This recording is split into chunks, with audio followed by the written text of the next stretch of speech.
Difficult situations with customers can come up anytime, but there's a very simple rule you can follow to handle almost any of them. That is to always stay professional and never take anything personally.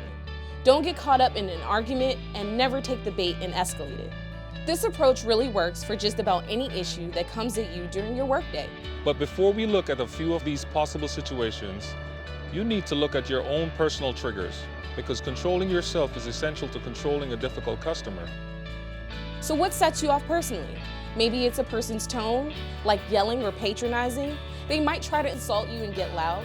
They may curse, say something racist or sexist, tell you they're going to file a complaint, point the finger in your face, or use a camera on their phone.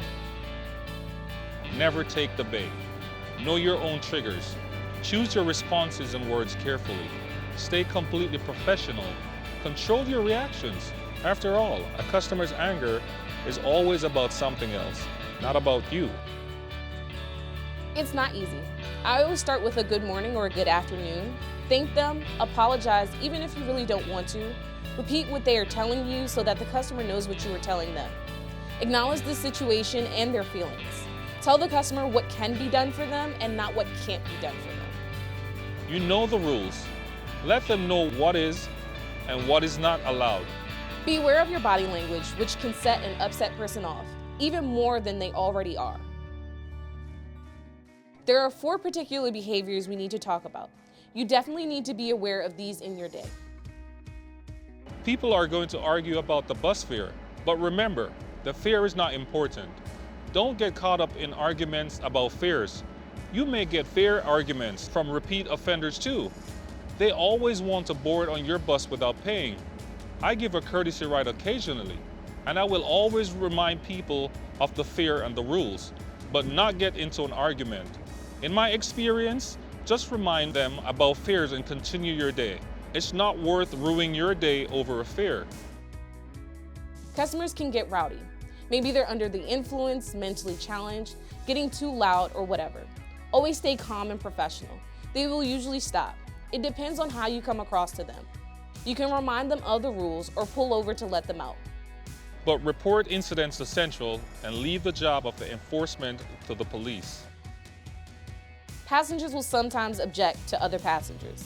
Like maybe they don't want a homeless person sitting next to them or someone playing music or eating. Again, you can remind them of the rules or pull over to let them out. Report incidents to Central and leave the job of enforcement to the police. Almost every operator assault situation is a result of not following your customer service training. They can be verbal, a physical threat, or intimidation or harassment. Remind passengers about the surveillance camera and always report any assault with Central. Fill out an incident report and talk to your supervisor immediately. If an assault causes emotional distress, get help. There are other situations you might run into as an operator. Someone may be angry because the bus is late. A mother might object to ride-on stroller policy. Passengers might be eating, drinking, or smoking. But remember, the solution for just about any problem with a difficult or disruptive customer is to stay calm, stay professional, and remember you're an ambassador of our service. Cameras are on you as well as the customer. Any incident can be reviewed very easily. The actions you take or don't take can be seen and critiqued later. Stay positive. Use self-control and de-escalate the situation as best as you can, and it will usually resolve. You can always pull over so a problem customer and others can exit the bus. You can always call Central and use PRTT if you feel safe to make the call. When you need to use your silent alarm to let Central hear what's happening on the bus, and they can immediately send help. This will activate the call police on the destination sign outside the bus and flashing of your clearance lights. Stop the bus at a safe location. Open the doors and wait for help to arrive. You are encouraged to report every problem. Please do so. We are here for you.